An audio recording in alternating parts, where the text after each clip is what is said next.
നമസ്കാരം. മുണ്ടത്തിക്കോട് വെടിക്കെട്ടുപുരയിൽ ആ സ്ഫോടനം നടക്കുമ്പോൾ അത് തകർത്തെറിഞ്ഞത് 14 ജീവനുകൾ മാത്രമല്ല, പൂരപ്പറമ്പുകളെ ജീവശ്വാസമായി കണ്ട ഒരു കൂട്ടം മനുഷ്യരുടെ സ്വപ്നങ്ങൾ കൂടിയാണ്. ഇതിൽ ബിജീഷ് എന്ന സിനിമാ മേക്കപ്പ് ആർട്ടിസ്റ്റിന്റെ കഥ ഏതൊരു പൂരപ്രേമിയും കരയിപ്പിക്കുന്ന ഒന്നാണ്. അവസാന നിമിഷം വരെ പൂരത്തെയും ആനകളെയും പ്രണയിച്ച ബിജീഷിനെ സുഹൃത്തുക്കൾ തിരിച്ചറിഞ്ഞത് ആ കയ്യിലെ ആനവാൽ മോതിരം കണ്ടായിരുന്നു. അപകടം നടന്ന ദിവസം ഉച്ചയ്ക്ക് 1:50 തന്റെ ഉറ്റ സുഹൃത്തായ കണ്ണന് ബിജീഷ് അവസാനമായി ഒരു സന്ദേശം അയച്ചു. ഞാൻ വെടിക്കെട്ടുപുരയിലുണ്ട്. മിനിറ്റുകൾക്കകം ആ വലിയ ശബ്ദം നാടിന് നടുക്കി. മറുപടി ലഭിക്കാതായപ്പോൾ ബിജീഷിനെ തേടി സുഹൃത്തുക്കൾ പാഞ്ഞെത്തി.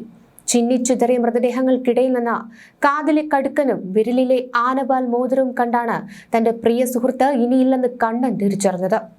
സ്വന്തം പോക്കറ്റിൽ നിന്ന് പണമെടുത്ത് പൂരപ്പറമ്പുകളിൽ സഹായത്തിന് ഓടി നടക്കുകയായിരുന്നു ബിജീഷും കണ്ണനും. ആനക്കാരോടും വെടിക്കെട്ട് പണിക്കാരോടും അടുത്ത സൗഹൃദം. വെടിക്കെട്ട് ഏറ്റവും അടുത്തു നിന്ന് കാണാനുള്ള കൊതിയായിരുന്നു അവരെ പടക്കപ്പുരയിലെ തൊഴിലാളികൾക്ക് സഹായികളായി മാറ്റിയത്. സിനിമയിലെ മേക്കപ്പ് ബ്രഷുകൾ മാറ്റിവെച്ച് ബിജീഷ് പൂരപ്പറമ്പുകളിൽ ഓടി നടന്നു. ബിജീഷ് മാത്രമല്ല, 3 വർഷത്തെ ഇടവേളയ്ക്ക് ശേഷം ജോലിക്ക് മടങ്ങിയെത്തിയ സുദർശനനും ഈ ദുരന്തത്തിൽ ഇല്ലാതായി. സുദർശനൻ മരിച്ച വിവരം ഇപ്പോഴും അറിയാതെ ആശുപത്രിയിൽ കഴിയുന്ന സുഭദ്രയും ഭവാനിയും പോലുള്ള തൊഴിലാളികൾ ഇന്നും ആ ഞെട്ടലിലാണ്.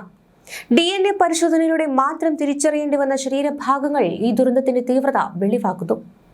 നടൻ മോഹൻലാലിന്റെ മകൾ വിസ്മയയുടെ മേക്കപ്പ് ആർട്ടിസ്റ്റായി ബിജീഷ് ജോലി ചെയ്ത വിവരം വിസ്മയത്തോടെയാണ് ജന്മനാട് കേട്ടത്. ചേർപ്പ് ചിറക്കൽ ഗ്രാമത്തിൽ സിനിമയുമായി ബന്ധമില്ലാത്ത വീട്ടിൽ നിന്ന് ഒരു ചെറുപ്പക്കാരൻ ഉയരങ്ങളിലേക്ക് എത്തുന്നത് നാട്ടുകാരെ ഏറെ സന്തോഷിപ്പിച്ചു. എന്നാൽ മുണ്ടത്തിക്കോട്ടെ വെടിക്കെട്ടുപുരയിൽ തീ അണയുമ്പോൾ എരിഞ്ഞടങ്ങിയ സ്വപ്നങ്ങൾക്ക് മുൻപിൽ നാട് വിറങ്ങലിച്ചു നിൽക്കുന്നു. 8 വർഷത്തിലേറെ കാലം എന്റെ മുഖത്ത് ചമയമിട്ട ബിജീഷ് എനിക്ക് സഹോദരൻ തന്നെയായിരുന്നു. ഒപ്പം ജോലി ചെയ്തിരുന്ന കാലം അത്രയും സുരക്ഷിതത്വവും സന്തോഷവും പകരുവാൻ ബിജീഷ് ശ്രമിച്ചു. സത്യസന്ധതയും നിഷ്കളങ്കതയുമായിരുന്നു പ്രത്യേകതകൾ.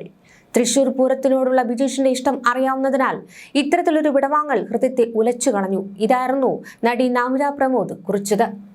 കഴിവും കഠിനാധ്വാനം കൊണ്ട് മാത്രമാണ് ചുരുങ്ങിയ സമയം കൊണ്ട് തന്നെ ഭാവന, കാവ്യ മാധവൻ, അനന്യ, നമിത പ്രമോദ് തുടങ്ങി ഒട്ടേറെ പേരുടെ മേക്കപ്പ് ആർട്ടിസ്റ്റുമായി മാറുവാൻ ബിജീഷിന് കഴിഞ്ഞത്. അധ്വാനം ആ മേഖലയിൽ മാത്രമായിരുന്നില്ല, ബൈക്ക് മെക്കാനിക്കായിട്ടായിരുന്നു തുടക്കം. പൂരപ്രേമിയായിരുന്ന ബിജീഷ് പ്രതിഫലം പ്രതീക്ഷിക്കാതെയാണ് വെടിക്കെട്ട് സാമഗ്രികളുടെ നിർമ്മാണ ജോലികളിൽ സഹായിയായി പ്രവർത്തിച്ചത്. പൂരത്തിന്റെ വെടിക്കെട്ട് കരാറെടുത്തിരുന്ന മുണ്ടത്തിക്കോട് സതീഷിനൊപ്പം ഒട്ടേറെ ഉത്സവങ്ങളിൽ ബിജീഷ് ആകാശത്ത് ചമയ വിസ്മയം ഒരുക്കിയിട്ടുണ്ട്. സിനിമയിലും സീരിയലിലും സജീവമായിരുന്ന ബിജീഷ് തുടക്കം പോലുള്ള ചിത്രങ്ങളിൽ പ്രവർത്തിച്ചിരുന്നു. ജോലി തിരക്കുകൾക്കിടയിലും പൂരം വന്നാൽ അദ്ദേഹം എല്ലാം മാറ്റിവെച്ച് ഓടിയെത്തുമായിരുന്നു. അടുത്ത സുഹൃത്ത് കണ്ണനും ബിജീഷും തമ്മിലുള്ള ബന്ധം വെറുമൊരു സൗഹൃദമായിരുന്നില്ല. ആനകളുടെ എഴുന്നള്ളിപ്പും വെടിക്കെട്ടും എവിടെയുണ്ടോ അവിടെയൊക്കെ ഇവരുമുണ്ടാകും. വെടിക്കെട്ട് പണിക്കാരെ സഹായിക്കാൻ അവർക്കൊപ്പം കൂടുന്നത് ബിജീഷിന്റെ ശീലമായിരുന്നു. നമ്മൾ സഹായിച്ചാൽ ആ വെടിക്കെട്ട് ഭംഗിയെ നടക്കുമെന്ന ആത്മവിശ്വാസമായിരുന്നു ആ യാത്രകൾക്ക് പിന്നിൽ. സ്വന്തം പോക്കറ്റിൽ നിന്ന് പണമെടുത്ത് പൂര കമ്മിറ്റിക്കാരെ സഹായിക്കുന്ന ആ നിസ്വാർത്ഥതയാണ് ബിജീഷിനെ വേറിട്ട് നിർത്തുന്നത്. അപകട ദിവസം വിധി പക്ഷേ ബിജീഷിനെ തനിച്ചാക്കി. സാധാരണക്കാരായി എപ്പോഴും കൂടെ ഉണ്ടാകാറുള്ള കണ്ണൻ ഒരു സുഹൃത്തിന്റെ വിദേശ യാത്രയുമായി ബന്ധപ്പെട്ട് മാറി നിൽക്കേണ്ടി വന്നു. അപകട ദിവസം വിധി ബിജീഷിനെ തനിച്ചാക്കി. സാധാരണയായി എപ്പോഴും കൂടെ ഉണ്ടാകാറുള്ള കണ്ണൻ ഒരു സുഹൃത്തിന്റെ വിദേശ യാത്രയുമായി ബന്ധപ്പെട്ട് മാറി നിൽക്കേണ്ടി വന്നു.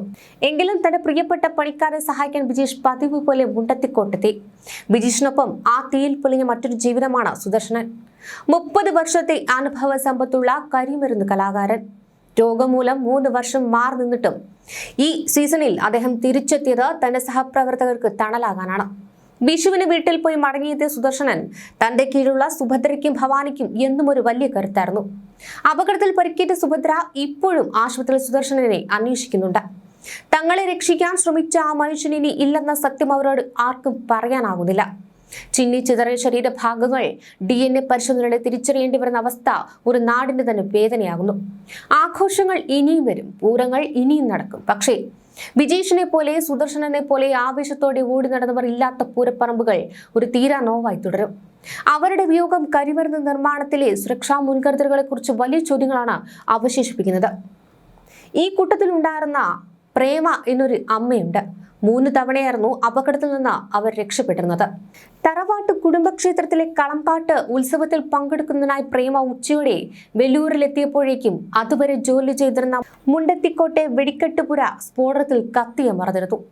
ആദ്യ 2 അപകടങ്ങളിൽ ഭർത്തൃ സഹോദരനെയും ഭർത്താവിനെയും നഷ്ടമായി. അവസാനത്തേതിൽ സുഹൃത്തുക്കളെയും. വെല്ലൂർ മണിമലർക്കാവ് ക്ഷേത്രത്തിനടുത്ത് നെല്ലിക്കൽ വീട്ടിൽ പ്രേമ മുണ്ടത്തിക്കോട്ടെ വെടിക്കെട്ടുപുരയിൽ പടക്കക്കെട്ട് ജോലിയാണ് ചെയ്തിരുന്നത്. വെടിക്കെട്ട് ജോലികൾ ചെയ്യുന്ന കുടുംബത്തിലേക്കാണ് 53 വർഷം മുൻപ് പ്രേമ വിവാഹം കഴിഞ്ഞെത്തിയത്. പ്രേമയും ആ ജോലികൾ പഠിച്ചു. സീസണുകളിൽ ഭർത്താവിനെ പടക്ക നിർമ്മാണശാലയിൽ സഹായിക്കും. അല്ലാത്തപ്പോൾ നാട്ടുപണിക്ക് പോകും. 1996 വെല്ലൂർ മണിമലർക്കാവ് ക്ഷേത്രത്തിൽ സമീപത്തെ വെടിക്കെട്ട് നിർമ്മാണശാലയിലുണ്ടായ സ്ഫോടനത്തിൽ മരിച്ച 6 പേരിൽ ഒരാൾ ഭർത്താവിന്റെ അനുജൻ തങ്കപ്പനായിരുന്നു. ജോലി തീർന്ന പ്രേമ വീട്ടിലേക്ക് പോയതിന് പുറകെയായിരുന്നു സ്ഫോടനമുണ്ടായത്. തലനാരിഴ വ്യത്യാസത്തിൽ ജീവിതത്തിലേക്ക് നടന്നു കയറിയ മറ്റൊരാളായിരുന്നു വേലായുധൻ. തിരിയുണ്ടാക്കുന്ന ജോലിക്കായിരുന്നു വെടിക്കെട്ടിൽ വേലായുധൻ അടക്കമുള്ള 6 പേർ. ഇതിൽ 5 പേരും സ്ത്രീ തൊഴിലാളികളായിരുന്നു. ഡൈന ഉണ്ടാക്കുന്ന ഷെഡിൽ നിന്നാണ് ആദ്യം ശബ്ദം മുഴങ്ങിയതെന്ന് വേലായുധൻ പറയുന്നു. പിന്നീട് ഒന്നും നോക്കിയില്ല. ഒപ്പമുണ്ടായിരുന്ന സ്ത്രീകളടക്കം എല്ലാവരും എണീറ്റോടി. ഇതിൽ പരിക്കുകളില്ലാതെ വേലായുധൻ രക്ഷപ്പെട്ടു. കുട്ടംകുളം പള്ളിയിലെ പെരുന്നാളിന് അവധിയെടുക്കേണ്ടതായിരുന്നു വേലായുധൻ. ജോലി ചെയ്തുകൊണ്ടിരിക്കുമ്പോഴും പെരുന്നാളിന് വരുവാൻ ആവശ്യപ്പെട്ട് സുഹൃത്തുക്കളെ ഫോണിൽ വിളിച്ചിരുന്നതായി വേലായുധൻ പറയുന്നു. അപകട സ്ഥലത്ത് ഫോൺ ഉപേക്ഷിച്ചാണ് അദ്ദേഹം രക്ഷപ്പെട്ടത്. ഫോണിൽ വേലായുധനെ കിട്ടാതായതോടെ വീട്ടുകാർക്കും നാട്ടുകാർക്കും ആശങ്കയായി. വേലായുധനെ കാണാനില്ലെന്ന് നാടാകെ പറഞ്ഞു. എന്നാൽ മണിക്കൂറുകൾക്ക് ശേഷം വേലായുധൻ തിരികെ എത്തിയതോടെ ആശങ്കയ്ക്ക് വിരാമമായി. ഇതിനിടെ മുണ്ടത്തിക്കോട് വെടിക്കെട്ടുപുര അപകടത്തിൽ പരിക്കേറ്റ ലൈസൻസി സതീഷിന്റെ നില അതീവ ഗുരുതരമായി തുടരുകയാണ്. സതീഷ് വെന്റിലേറ്ററിൽ ചികിത്സയിലാണ്. തൃശൂർ മെഡിക്കൽ കോളേജിൽ ഗുരുതരാവസ്ഥയിൽ ചികിത്സയിലുള്ളത് 4 പേരാണ്. സതീഷ്, വിഷ്ണു, ഉണ്ണികൃഷ്ണൻ, രാകേഷ് എന്നിവരാണ് ചികിത്സയിൽ കഴിയുന്നത്. വിഷ്ണുവിന്റെ ആരോഗ്യനിലയിൽ നേരിയ പുരോഗതിയുള്ളതായും വിവരമുണ്ട്. 6 പേരുടെ നില തൃപ്തികരമാണ്. ഇവരെ വാർഡുകളിലേക്ക് മാറ്റി. നാളെയോ മറ്റന്നാളോ ഡിസ്ചാർജ് ചെയ്ത് വീടുകളിലേക്ക് അയക്കുവാൻ സാധിക്കും. അതേസമയം തൃശൂർ പൂരം ഭംഗിയെ നടത്തണമെന്നതാണ് ജനവികാരമെന്നാണ് പാറമേക്കാവ് ദേവസ്വം സെക്രട്ടറി ജി രാജേഷ് പ്രതികരിച്ചത്. പാറമേക്കാവ് ഭാഗം ഇന്നലെ യോഗം ചേർന്നിരുന്നുവെന്നും ഒരാൾ പോലും പൂരം നടത്തേണ്ട എന്ന് പറഞ്ഞിട്ടില്ല എന്നുമാണ് ജി രാജേഷ് പറഞ്ഞത്. ആ നിലപാട് ഇന്നത്തെ യോഗത്തിൽ പറയുമെന്നും ദേശക്കാരുടെ വികാരം അറിയിക്കുവാൻ തങ്ങൾ ബാധ്യസ്ഥരാണെന്നും രാജേഷ് പ്രതികരിച്ചു. ഭരണസമിതി യോഗത്തിലും ആഘോഷ കമ്മിറ്റി യോഗത്തിലും പൂരം നടത്തണമെന്നുള്ളതായിരുന്നു ആവശ്യം. ആ നിലപാട് ഇന്നത്തെ യോഗത്തിൽ അറിയിക്കും. സാമ്പിൾ വെടിക്കെട്ട് ഒഴിവാക്കാം. വെടിക്കെട്ട് നടത്തണം. 2 മാസമായി വെടിമരുന്നുകൾ ഉണ്ടാക്കി വെച്ചിരിക്കുകയാണ്. വെടിക്കെട്ട് നടത്താതെ അതെങ്ങനെയാണ് ഒഴിവാക്കുക? 2006 വെടിക്കെട്ട് അപകടം ഉണ്ടായിട്ടും പൂരം നടന്നു. ഇപ്പോൾ എന്താണ് മറ്റൊരു നിലപാട്? അത് പൂരത്തിനെ തകർക്കാനാണോ എന്നാണ് സംശയമെന്നും ജി രാജേഷ് പറയുന്നു. പടക്ക നിർമ്മാണശാല ഉടമയ്ക്കെതിരെ കേസെടുത്തത് തെറ്റായ നടപടിയാണെന്നും അതിൽ നിന്ന് പാലക്കാട് കമ്മീഷണറും ജില്ലാ കളക്ടറും പിന്മാറണമെന്നും ജി രാജേഷ് ആവശ്യപ്പെട്ടു.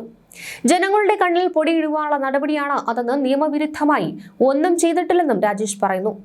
ഏപ്രിൽ 21-ന് 3 മണിയോടെയാണ് തൃശൂർ പൂരത്തിന്റെ ഭാഗമായി സാമ്പിൾ വെടിക്കെട്ടിനും പ്രധാന വെടിക്കെട്ടിനും വേണ്ടിയുള്ള ഒരുക്കങ്ങൾ നടന്ന തിരുവമ്പാടിയുടെ വെടിക്കെട്ടുപുരയിൽ സ്ഫോടനമുണ്ടായത്. 2 വെടിക്കെട്ടിനും വേണ്ടി കരുതി വെച്ചിരുന്ന കരിമരുന്ന് വെടിക്കെട്ട് പുരയിലുണ്ടായിരുന്നു. അപകടത്തിൽ അന്ന് തന്നെ 13 പേരാണ് കൊല്ലപ്പെട്ടത്. വെന്റിലേറ്ററിൽ ചികിത്സയിലായിരുന്ന പ്രവീൺ കൂടി മരിച്ചതോടെയാണ് മരണസംഖ്യ 14 ഉയർന്നത്.